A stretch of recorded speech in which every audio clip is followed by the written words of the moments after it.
A arte de educar. Vamos conversar sobre educação.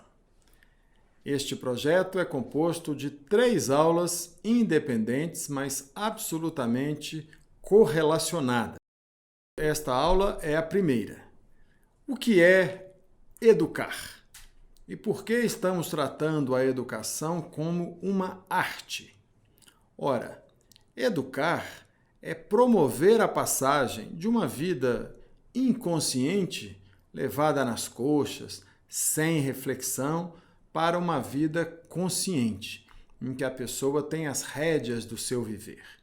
Educar é transformar um viver impulsivo, em que a pessoa apenas reage aos estímulos da vida, a um viver inteligente, em que ela é capaz de frear a resposta a esses estímulos, pensar e buscar a solução para os problemas que a vida apresenta. Educar é promover a passagem de um viver irracional, sem nenhuma noção de racionalidade, de causa e consequência, para um viver racional, pensado. Educar é ensinar a pensar. Pensar corretamente e pensar com a própria cabeça. Isso é uma arte, por 2 motivos. Primeiro, é porque não há uma trilha única.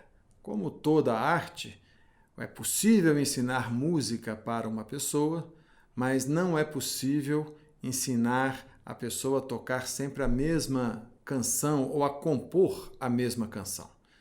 É como se fosse um curso para ensinar música para que cada um componha a canção ou a música que quiser. Ou seja, há princípios no processo educativo que é fundamental que pai, mãe, educador, professor tenha conhecimento para que a educação seja a melhor possível e sem os percalços de uma falta de conhecimento do processo educativo. Teremos 3 momentos dessa reflexão sobre a arte de educar. O primeiro momento, nós vamos trabalhar o conceito de consciência, de autoconsciência. Educar é a arte de desenvolver a consciência de si. Educar é a arte de desenvolver a consciência de si. Esse é o tema da aula de hoje. Nas outras 2 aulas, vocês terão a oportunidade de trabalhar. Na segunda, o conceito-chave é o trabalho. Educar é a arte de ensinar que a vida é trabalho. E na terceira aula, vamos trabalhar o tema do amor. Ensinar é ensinar a arte de amar. Essas 3 aulas são independentes, com começo, meio e fim, mas vocês verão que há uma interdependência entre os temas. Se você assistir às 3 aulas, você vai ter uma compreensão dos conceitos que estão por detrás de uma concepção humanista de educação. Então vamos ao tema de hoje. Educar é a arte de desenvolver a consciência.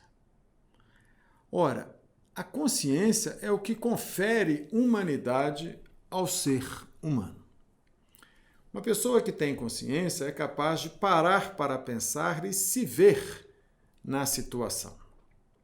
Quando eu pergunto o que é o ser humano, a principal resposta que a gente escuta é: o ser humano é um animal racional. Então, a racionalidade nos distingue dos outros animais.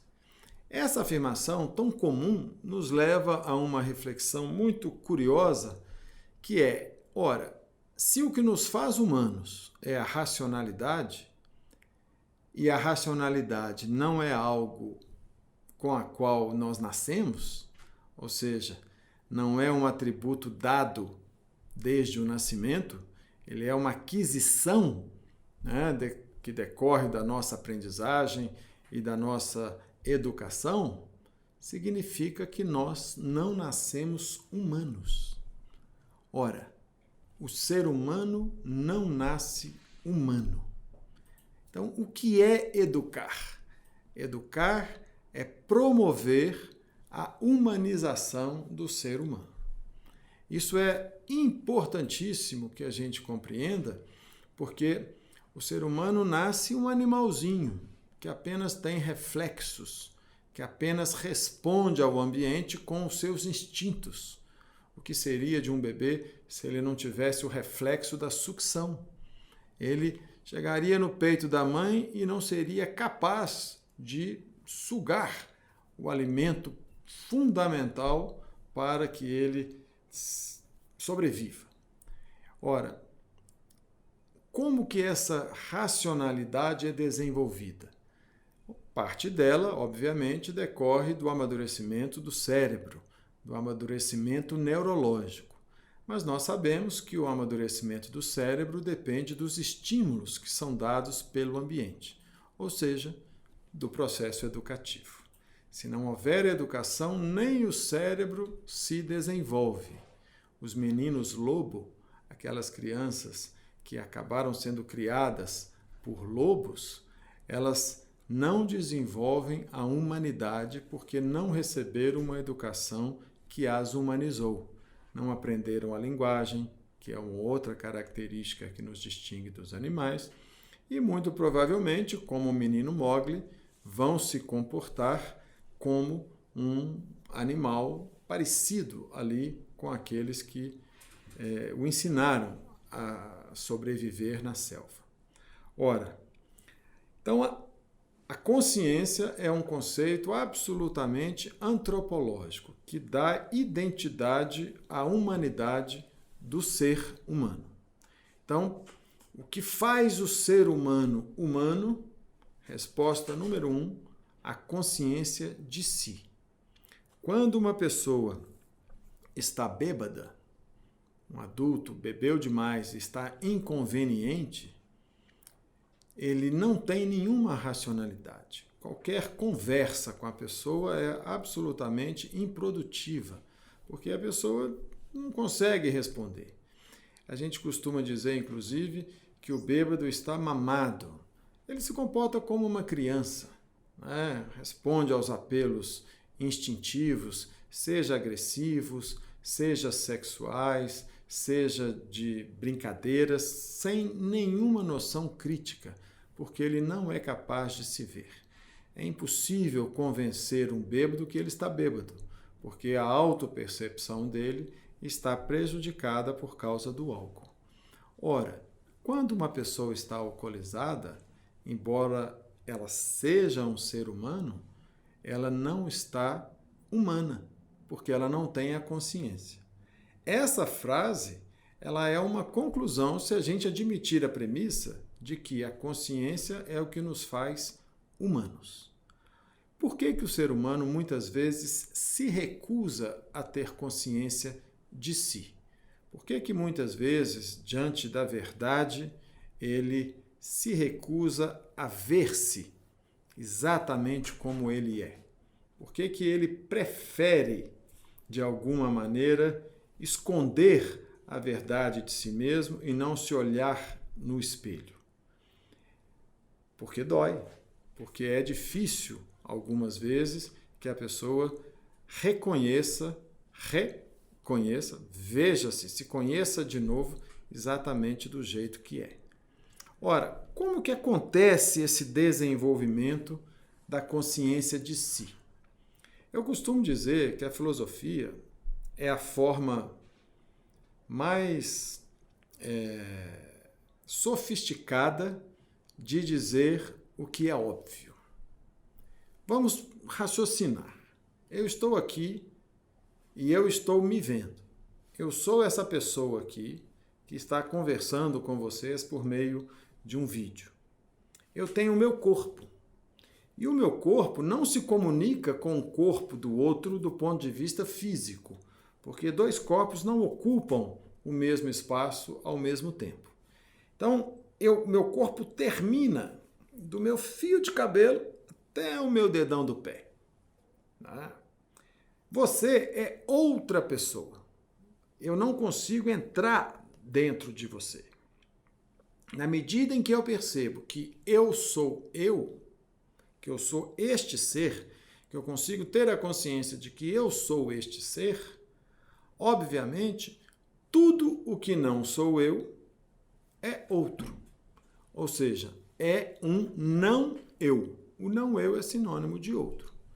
Então, nós poderíamos dizer, muito filosoficamente falando, que se eu sou eu, você não é eu. Eu sou eu. Então, você não é eu. É óbvio. Quer dizer, é uma forma filosófica de dizer o óbvio. Agora, observa essas frases. Meu filho, vista a blusa. Eu estou sentindo frio por você. Por favor, vista a blusa. Isso é uma mistura da pessoa com o outro. Se eu sou eu, o frio que eu sinto é meu, não é do outro. Eu estou sofrendo porque a minha filha está perdida na vida. Ela está sem saber o que fazer. E por causa disso, eu não consigo sequer dormir. É ela que está com o problema. Se isso te aflige, então você se misturou. Você não está tendo a consciência de si, a separação, que é o que vai permitir que você tome as providências e colabore para que ela seja capaz de encontrar um caminho para a sua vida. Então, isso é muito importante. Quando eu tenho consciência de que eu sou eu, automaticamente eu tenho a consciência de que o outro é outro. Parece óbvio, mas não nos ocorre espontaneamente. Eu me lembro de um amigo meu, o Manuel, nome fictício, obviamente. O Manuel comprou um automóvel caríssimo e para ele isso foi caríssimo para os padrões dele, e isso foi uma realização dele como profissional, como pai de família. Comprou um carro realmente que o atendia, 0 quilômetro. Veio de uma família humilde, e nunca imaginou que pudesse chegar a ter condições de comprar um carro 0 quilômetro do jeito que ele queria. E aconteceu que um dia o Oswaldo nos levou ao estacionamento do nosso local de trabalho para mostrar o carro. E nós ficamos contentes com a aquisição dele. Ele estava muito orgulhoso do carro. E ele se mostrava ali muito realizado com aquela aquisição daquele bem. Só que um mês depois, ele entrou no ambiente de trabalho com uma cara de desastre, andando lentamente. Oswaldo? O que aconteceu, Oswaldo? O nome dele era Oswaldo Manuel. Todo mundo levantou e falou assim: rapaz, o que aconteceu, moço? E ele não respondia. Pega um copo d'água, gente, ele deve ter. Oswaldo, o que aconteceu, Oswaldo? Tava vindo para cá, rapaz. Bateram na minha traseira. Teve um professor mais atrevido que deu uma olhadinha para a bunda dele para ver se tinha acontecido alguma coisa. O que foi, Oswaldo? Quebraram minha lanterna, rapaz. Amassaram a minha porta. Ah, tá falando do carro. Ah. E aí, alguém machucou? Não, só o carro. Cara, o carro tá todo amassado, cara. Eu não acredito que o carro tá amassado, cara. Ele estava arrasado. Se você pensar bem, quem estava amassado era o carro. Mas nesse caso, também era o meu amigo, nome fictício, Oswaldo. Por quê? Porque ele achava que ele era o carro. Isso é algo assim importantíssimo da gente compreender. Eu não sou o não eu. Eu não sou a minha filha. Eu não sou a minha mãe. Eu não sou o meu irmão. Eu não sou o meu automóvel. Se o meu automóvel estraga, quem estragou foi ele, não fui eu. Então, eu posso ficar triste com o prejuízo e a chateação de um acidente no meu carro, claro, né? Mas daí a eu ficar abalado é diferente, né? Isso mostra o tanto que nós estamos misturados com o objeto. E desenvolver a consciência é se desmisturar em relação ao objeto. A psicologia chama esse processo de desenvolvimento de uma relação objetal. Antes da relação objetal, a relação é pré-objetal, ou seja, há uma fusão do eu com o outro. Podemos exemplificar isso com círculos. Antes da criança nascer, é como se ele fosse um círculo pequenininho dentro da barriga da mãe. Ele está contido em uma matriz que é a mãe. No momento em que a criança nasce, esse ser sai do círculo e a ligação que havia entre os dois, o cordão umbilical, é desfeita. O cordão é cortado. E a partir daí são dois seres, a mãe e o filho. Mas o filho não sabe disso. Ou seja, quando ele nasce, ele não é capaz de perceber-se e, consequentemente, não é capaz de perceber que existe a mãe. Ele ainda está quase que vivendo como se estivesse no útero. Mas não está, porque se ele sentir fome, não é automática a sua saciedade. O desenvolvimento da consciência é a aquisição de que ele está separado do outro. Esse é o processo que demora 6 anos, até a criança adquirir 6 anos e perceber que ela é separada da mãe e que ela, portanto, é capaz de fazer a própria higiene, ela, portanto, é capaz de cuidar do seu dever de casa e ir dispensando alguns cuidados da mãe e tendo alguma autonomia prática, até desenvolver uma autonomia, inclusive de pensamento, o que se espera a partir da sua vida adulta, a partir dos 18 anos, quando a pessoa já é capaz de independer psiquicamente da outra pessoa, embora a gente não seja capaz de independer afetivamente de ninguém do berço ao túmulo. Ora, então o desenvolvimento da consciência é a diminuição da área de interseção que nós temos com a matriz. Num primeiro momento, estamos totalmente envolvidos pela matriz, leia-se mãe, e num segundo momento, temos uma área de interseção, ou seja, o meu desejo pode estar parecido com o desejo da outra pessoa. Isso é muito importante porque se eu me vejo separado do outro, eu vou compreender a liberdade do outro de não corresponder ao que eu quero. Eu vou compreender a unilateralidade do vínculo. Eu, quando fiz meu mestrado, eu desenvolvi um conceito na dissertação que o meu orientador não concordou. Meu mestrado foi sobre ética e comprometimento organizacional. E o conceito de comprometimento organizacional rezava que o comprometimento era o vínculo do empregado com a empresa, ele vestia a camisa da empresa e a empresa o recompensava. E eu disse na conclusão da revisão da literatura, que não havia um comprometimento organizacional entre empregado e empresa, empresa e empregado. Eu disse que havia 2. Ou seja, o comprometimento sempre parte do eu para o outro. Do outro para o eu não sei. Eu tenho os sinais, mas eu não estou dentro da pessoa que dirige a organização, nem num relacionamento eu não estou dentro da pessoa para saber se realmente ela gosta de mim. Eu só vejo as atitudes. Então, são 2 comprometimentos, se houver 2 comprometimentos. Então, eu chamei o comprometimento em que a pessoa acha que o outro tem obrigação de retribuir de comprometimento alienado. E o comprometimento responsável é aquele que eu chamei, a pessoa se vincula ao outro, ou à organização, à empresa, mas sabe que o outro pode desfazer aquele vínculo, aquele contrato, quando bem entender.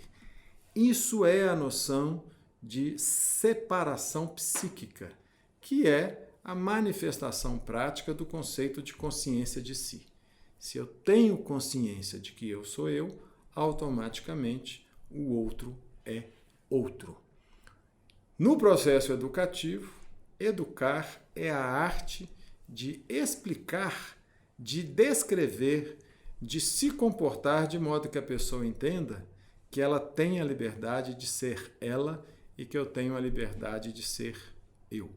Ou seja, há no processo educativo a intenção de desenvolver a alteridade, da pessoa compreender que ela é ela e o outro é outro, que vai nos permitir ter respeito pelo outro e vai exigir que a gente estabeleça com o outro um contrato. Ou seja, se eu sou eu e você é você e nós queremos estar juntos, então vamos combinar como que nós podemos conviver.